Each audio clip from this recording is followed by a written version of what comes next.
Salut tout le monde, c'est Flo pour Alcon France. J'espère que vous allez bien. On se retrouve ce vendredi saint. Et oui, brave Jean, vendredi saint. Ce 3 avril 2026 pour un nouveau point de marché. Euh, bon, ben, on prend les mêmes et on recommence, hein. Rien de nouveau sur le front de l'Iran. Après des déclarations qui allaient dans le sens du retrait, de l'apaisement, on va se barrer des États-Unis. Trump a remis une petite couche comme quoi que même sans accord, ils s'en foutaient. Si ça continuait, il allait quand même éclater les centrales électriques de l'Iran, etc., etc. Donc un jour il dit quelque chose et 2 heures après il dit son contraire. Ce qui fait que, on ira voir sur le marché, c'est toujours pas la folie. Pendant ce temps-là, petite déclaration du CEO de Coinbase, hein, Armstrong, qui parle de la menace quantique qui pèse sur Bitcoin, qui pense qu'il va y consacrer un petit peu de temps personnellement, qui a un problème à résoudre.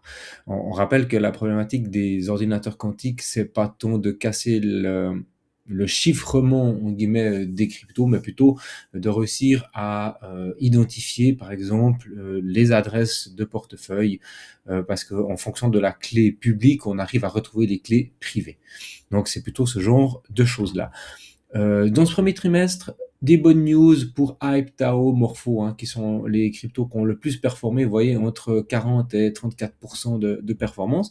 Donc c'est plutôt intéressant, des cryptos qu'on suit régulièrement ici avec l'équipe d'Alcon France, pour lesquels on a pu vous dealer quelques petits appels du pied dans la partie call de trading ici qui est réservé à nos membres. Donc en tout cas, n'hésitez pas à nous rejoindre.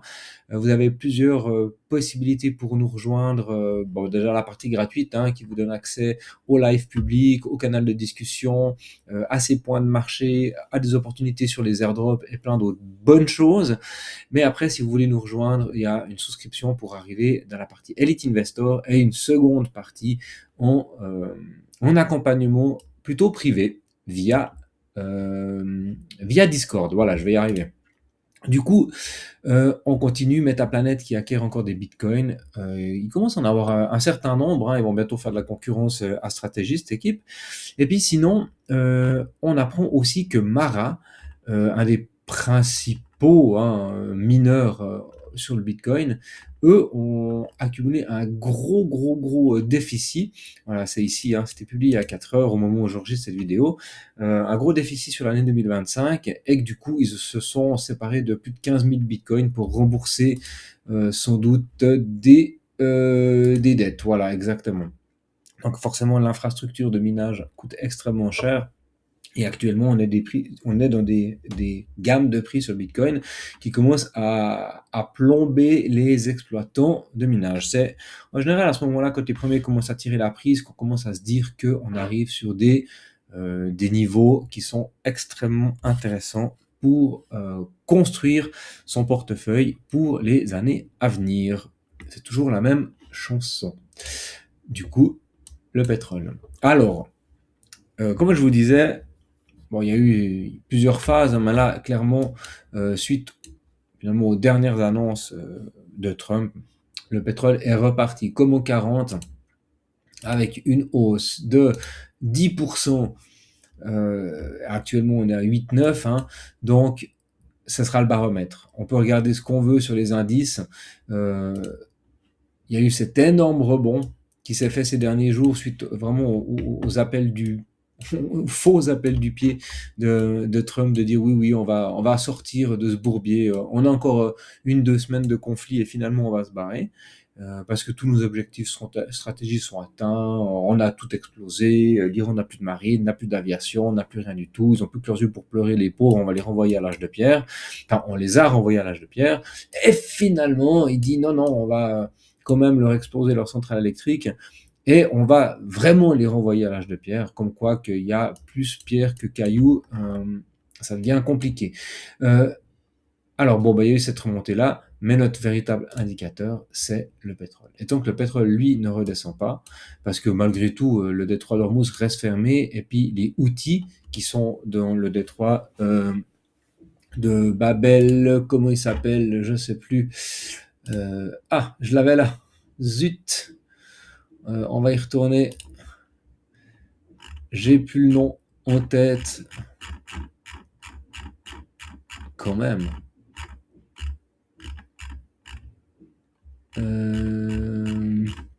Oui, il est là. Bab el-Mandeb, pardon. Donc, dans le détroit de Bab el-Mandeb, hein, donc ça, c'est les outils qui sont positionnés au Yémen et qui pourraient fermer ici ce détroit. Donc, dans le détroit d'Ormuz, c'est le pétrole. Le détroit de Bab el-Mandeb, c'est le reste du trafic maritime à direction de la Méditerranée et du Golfe arabique. Donc, la liaison directement avec l'océan Indien et l'Asie ensuite, hein. Donc, ça renvoie les bateaux par l'Afrique et ça prend énormément de temps. Et puis finalement, quand on descend le long des côtes somaliennes, c'est pas beaucoup plus sécure. Donc, ça, c'est complexe. Donc, on doit observer toujours ce qui se passe ici sur le pétrole. Tant que le pétrole reste haut, on a tous les indicateurs qui sont en train de nous dire ça pue la M. Pendant ce temps-là, notre crypto total, lui, eh bien, il continue d'être dans son range, hein, entre les 744 milliards et les 676 milliards. On a toujours une zone qui nous appelle là en dessous, au cas où on devrait aller faire un dernier petit plongeon. Mais ici, vous avez le crypto total sans Bitcoin et sans Ethereum. On sait déjà que nos altes elles sont sur des niveaux qui sont extrêmement bas, hein. Donc peut-être qu'on va simplement rester ici, et puis que même si Bitcoin, lui, décide d'aller faire son dernier drop dans sa zone de rechargement entre les 58 et les 39 000, eh bien peut-être que notre market cap, lui, global, des altes, ne bougera pas excessivement. Sur Bitcoin, où c'est qu'on en est? Alors, hop, on va faire un peu propre, qu'on voit quelque chose. Qu'est-ce qu'on a fait jusqu'à maintenant? On a fait ce rebond, on est venu travailler un petit peu cette imbalance, hein. Je vous avais posé le trade ici avec la possibilité d'aller chercher justement ce rebond sur des time frames beaucoup plus courtes, sur du 1 heure ou du 4 heures. Et c'est finalement exactement ce qu'on a fait. Donc, hop, impulsion faite, on sort du trade parce qu'on arrive dans les zones, on a juste pas pris ici le sommet des 69 450. Donc, on a laissé quelques shorters en position. Très bien. Maintenant, qu'est-ce qu'on va observer? On va observer la suite parce que potentiellement, on est toujours en train de construire, hein, ces flags de continuation baissière. En tout cas, moi, c'est toujours ce que je pense pour le moment, tant qu'on n'a pas vraiment de... D'ailleurs, si on regarde l'embellie ici du S&P sur les 2 derniers jours, hein, on a vu que ça avait bien corrigé à la hausse, on a fait un gros rebond. Le Bitcoin, lui, il n'a pas tellement profité de cette hausse-là, donc il y a vraiment pour le moment une forme de désintérêt du marché. Les investisseurs ne sont pas sur la crypto. Bon, ça, on peut le virer. Pour les gens qui sont en 1 heure, eh bien, c'est toujours la possibilité d'aller chercher un retour sur le canal ici, sur ce canal 1 heure. En même temps, on a notre imbalance qui est ici, on sera dans la zone de short de ce mouvement. Donc, quand on est venu ici corriger, consolider au-dessus du plus bas, et puis après jouer cette impulsion, on a la correction qui se fait, on peut entrer en position. Donc, je vous rappelle, on a nos bougies baissières. Quand on a pris une clôture au-dessus de la bougie la plus basse, on peut ensuite se positionner quand on aura fait notre petit retracement. En général, on vient faire un check comme ça, et là, on a la possibilité d'entrer avec un stop sous la structure. C'est exactement ce qui s'est passé ici, hein. Donc, on a fait notre structure comme ça. Ici, on a notre bougie la plus basse. On a clôturé une bougie au-dessus. C'était un premier signal. Alors, après, on doit observer ce qui se passe. Mais là, on a eu la correction avec le retest. Sur ces niveaux-là, on a la possibilité d'entrer. Et ensuite, ça nous donne une opportunité de placer un trade pour jouer un rebond dans la zone de short. Donc, si on prend le mouvement dans son ensemble, comme ça, on a notre zone de short. Vous voyez, elle est entre ici les 68 et les 67 000. Du coup, on peut venir chercher notre RR de 2, hein, tout la même chose, un minimum RR de 2. Donc là, on serait juste au début de la zone de short. On peut être un peu gourmand, puis se dire qu'on peut travailler ici sur cette EMA 50 période et revenir par là-dessus. Du coup, on aurait un petit RR de 2,4, ce serait assez nickel. Est-ce qu'on rentre là maintenant? Là, c'est plus compliqué, hein, parce que ça veut dire que, vous voyez, on a notre entrée, si elle est ici, notre stop, il est toujours sous la structure. Pour aller chercher un RR de 2, ça veut dire qu'on doit venir prendre ce sommet ici. Donc, là, ce serait beaucoup plus complexe. Et c'est pas dit du tout qu'on y aille, on n'est pas dans une dynamique haussière, on est dans une dynamique toujours corrective, où on n'arrive pas à s'affranchir des zones de short, et on se fait chaque fois rejeter, hein.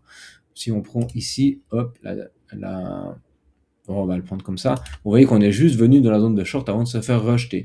Donc potentiellement, ce qui pourrait arriver, c'est que quand on va arriver autour des 68 000, peut-être un tout petit poil plus haut, eh bien possiblement on continue notre phase de correction pour revenir travailler cette première zone ici d'achat sur ce mouvement, hein, donc cette zone 1h-4h entre 66 et 63 000 dollars. Voilà pour Bitcoin. Pour le moment, rien de spécial. Si vous êtes en DCA sur du très long terme, on peut imaginer commencer gentiment son DCA sur ces niveaux-là, en sachant que potentiellement, on risque d'aller chercher un drop. Donc si vous mettez quelques pourcents de portefeuille, parce que en tout cas on peut jouer un rebond, puis qu'il y a un petit gain à faire, tant mieux. Mais il y a quand même des chances que pour le moment, on cherche encore un dernier dip sur BTC. Ethereum, c'est un peu, il me semble, le même combat. Hop, on va faire aussi un peu le ménage, voilà. Même combine, hein. Donc on fait une correction, on fait un petit falling, enfin un petit rising wedge, on corrige, on fait un rising, on corrige. Donc maintenant, on doit voir si on arrive à faire des creux plus hauts ou des creux toujours plus faibles, ce qui pourrait être potentiellement une petite tendance pour aller chercher un nouveau sommet dans ce range. Un petit peu comme on l'a fait là, hein. Hop, peut-être que c'est ce qu'on est en train de travailler. En tout cas, pour le moment, si on regarde cette dynamique comme ça, on a sommet, creux, sommet, creux, sommet. Voilà, maintenant, c'est surprise. Est-ce qu'on doit venir imprimer un creux plus bas pour continuer cette phase de correction? Ou est-ce que on va réussir à faire un creux important, potentiellement celui-là, pour aller chercher un sommet plus haut et reprendre une dynamique un petit peu comme ça de vague, hein, qui s'inscrit sur une vague plus long terme, qui ferait ça. Ce qui nous ferait construire un gros W avec une cassure de structure ici pour aller chercher à terme un petit retour ici dans cette zone de short autour des 2008. C'est pas du tout dans le pipeline pour le moment, hein, c'est beaucoup trop early pour se poser ce genre de questions-là, mais on voit que potentiellement on a toujours des structures qui peuvent être intéressantes, qui pourraient se dessiner, mais pour le moment, hop, on doit se concentrer sur ce qu'on voit. Et ce qu'on voit, ça nous invite simplement à aller regarder, aller chercher en fait du trading court terme en 1 heure, et du coup de chercher des structures. Là, on a potentiellement un truc intéressant. On va aller voir si on a nos RR qui sont OK. Bon, on est déjà sur le premier arrêt. Donc, toc, toc, toc, toc. Premier arrêt, il fait support. L'imbalance, ici, elle a été travaillée. Alors, si on a quelque chose comme ça doit nous renvoyer où? 2. Vous voyez que c'est pas possible. Donc, il faudrait aller chercher une entrée beaucoup plus bas. Par là. Là, ça serait jouable. Donc, ça voudrait dire que on aimerait pouvoir voir de la structure qui se dessine là-dedans avec un retournement et puis la possibilité d'aller chercher ce mouvement-là, hein. Attention, si on fait ça, ça ne veut pas dire qu'on va to the moon, mais simplement, ça voudrait dire qu'on s'inscrit soit dans cette tendance haussière, vous allez juste chercher un sommet un peu plus haut, ou alors qu'on est déjà en train de construire la vague baissière suivante, là-dedans on structure du M et on va chercher un truc plus bas, qui serait la continuité du mouvement de fond, comme je le disais avant. Donc mouvement de fond baissier, on aurait en 1 heure ou en 4 heures potentiellement la possibilité d'aller chercher encore un peu plus haut pour continuer ce rising. Voilà pour Ethereum. À vous de choisir votre plage horaire. On va faire encore juste quelques alts, les majeurs, BNB, on est revenu très très bas sur BNB, hein. Lui, alors la correction, elle est actée là. On est en train de prendre la mèche du 6 février. C'est pas très fort, hein. C'est pas très bon pour BNB. Il y a ce niveau des 504 dollars, ça fait un moment que je vous en parle, avec ce rond là en bas. Potentiellement, si on prend ici les 570 $, c'est pour moi direction là-dessous. Hein. 500 $ sans doute, parce que vous voyez, on a dans le volume profile qui fait support ici, parce que ça fait longtemps qu'on travaille ces niveaux-là. Hein. Je vous rappelle que c'est un niveau qui est un niveau clé, un niveau vraiment charnière comme ça, parce que il a fait tout ce niveau-là. Vous voyez, il a fait à la fois résistance pendant longtemps, ensuite ben, il fait support, résistance à nouveau. Donc c'est un niveau qui a été beaucoup travaillé. Et puis du coup, on revient sur ces niveaux-là. Hein. Et du coup, eh bien, il faut se poser la question que si on passe dessous, il risque de refaire résistance, donc de revenir après taper là-dessous avant de pouvoir ensuite, à long terme, à plus long terme, repasser par dessus. Donc, c'est des niveaux qui sont très importants, mais si on le break, on va sans doute aller chercher ces niveaux là-dessous. En tout cas, je vois pas pourquoi on n'irait pas. Ça me paraîtrait assez logique, surtout que finalement, on va observer le volume profile. Vous voyez qu'il y a ce gros creux. Hein. Ça pourrait même être pour BNB la possibilité de commencer à construire vraiment un drop plus important. Si tout d'un coup Bitcoin se casse la gueule, qu'on a vraiment un creux de volume sur les exchanges, n'oubliez pas que Binance Coin, c'est le jeton de chez Binance.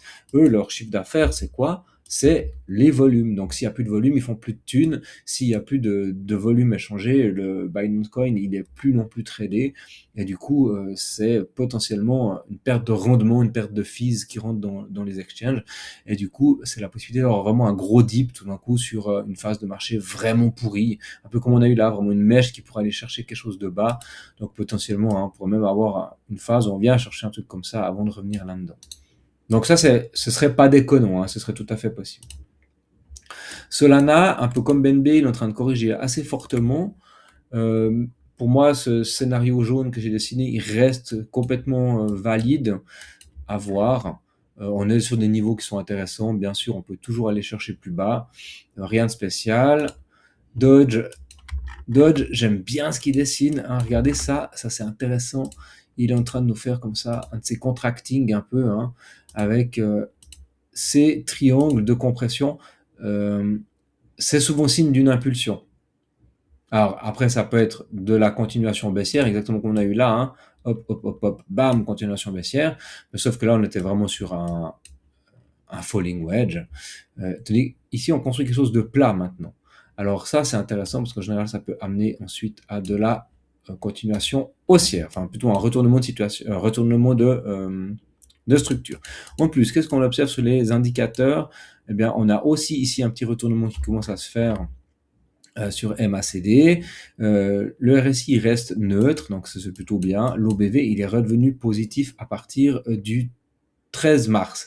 Donc on a à nouveau plutôt un afflux d'argent sur Dodge. Observez ces afflux d'argent, observez les OBV et les volumes. Si on a de nouveau tout d'un coup un petit regain de volume, je vais essayer de le choper. Ah, c'est pas facile. Si on a de nouveau un petit regain de volume, des pics qui pourraient redevenir un petit peu comme on a eu ici hein, au début mars, eh bien, ça pourrait être signe que tout d'un coup il se passe un truc, qui a des poissons qui sont en train de se positionner, des gros qui se positionnent, hein, qui achètent tout ce qui est vendu par les petits. Eux, ils se positionnent, ils accumulent, tout d'un coup sur une journée, ils vont pousser le prix, ce qui va faire que les gens vont FOMO comme d'habitude, hein, donc eux, ils vont pousser le prix là. Et puis les gens vont se dire ah c'est parti, il faut qu'on achète, ça va pousser le prix, puis qui c'est qui vend? Eh bien c'est eux. Et quand on arrive au niveau qu'ils ont besoin, ben après ils font tous péter la gueule. Hein. Cotton Network, on en parle régulièrement. Ce jeton, cette blockchain est très très très intéressante. Attention, gros market cap. C'est resté assez haut pendant un moment. On est en train d'arriver dans une zone intéressante ici. C'est la zone de correction vraiment de cette dernière grosse impulsion. C'est une première zone pour se positionner. Hein. Là-dedans, il y aura potentiellement des premiers rebonds. Il faut observer parce qu'on a en même temps break ce premier arrêt ici autour des 0,144 et potentiellement, je dis bien potentiellement dans la théorie, quand on break le premier arrêt, c'est-à-dire qu'on a une perte claire, on rentre en phase corrective de l'asset et du coup la zone de retour du prix, en général, c'est la zone de rechargement. Maintenant, vous voyez qu'on est venu faire un break, un spring, avec une réintégration. Puis là, on a l'air de tenir. Donc, ça maintient le suspense, j'ai envie de dire. Soit on tient ces niveaux et puis on se retourne là-dedans, soit on doit aller faire ce creux là-dedans parce que ce premier arrêt ici du mouvement, lui, il est bel et bien break. Donc, une fois de plus, on joue sur des échelles de temps. Pour du daily, eh bien, ce qu'on va observer, c'est ce premier arrêt. On est dessus, on le tient, on est venu prendre de la liquidité, on le tient, on doit le tenir. Donc maintenant, on va chercher en daily de la structure là-dedans, hein, pour se positionner avec un stop là-dessous et puis jouer une continuation haussière. Donc typiquement, ce serait une continuation AB est égal CD, hein, quelque chose comme ça. Donc on prend le plus bas de la dernière impulsion, le plus haut. J'y vais un peu à l'arrache. Hein. On clone AB égale CD.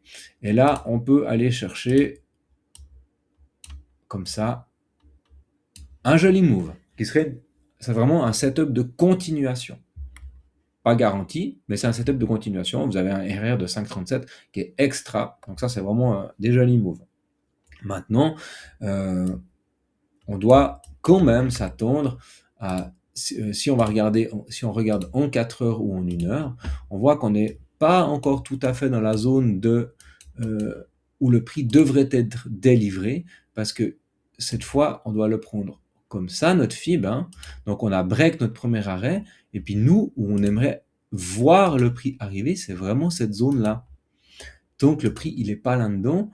On ne peut pas se positionner. On n'a pas notre localisation. On a peut-être des indicateurs qui redeviennent boules, tant mieux, super. Ce qui est encore même pas le cas en fait. Hein. L'OBV il reste décroissant. Le MACD, lui, il redevient bon, pas encore tout à fait. Mais du coup, on est encore faible. Donc en 4 heures, la charte elle nous dit plutôt attendez, on doit avoir encore une impulsion pour venir travailler cette zone-là.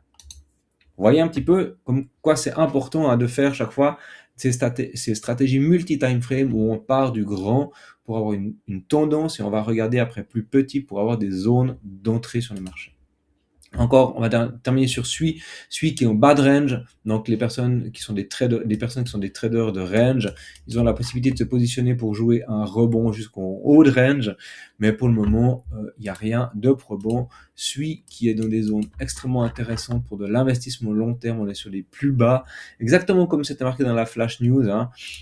La plupart des assets, environ 40% des altcoins, fonctionnent déjà dans leur niveau de plus bas. Sont revenus vraiment sur des niveaux extrêmement bas. Voilà, je vais m'arrêter là pour aujourd'hui. Vidéo plus longue demain. N'hésitez pas en tout cas à poser vos alts, je prendrai du temps pour les regarder. Et puis bien sûr, comme tous les week-ends, on fera une vidéo pour les personnes qui sont avec nous dans le suivi. Et là aussi, on ira chercher des setups un peu plus précis. Voilà, je m'arrête ici. Je vous souhaite d'ores et déjà des bonnes fêtes de Pâques pour celles et ceux qui fêtent Pâques. Et puis pour les autres, profitez bien de votre week-end. À bientôt. Ciao.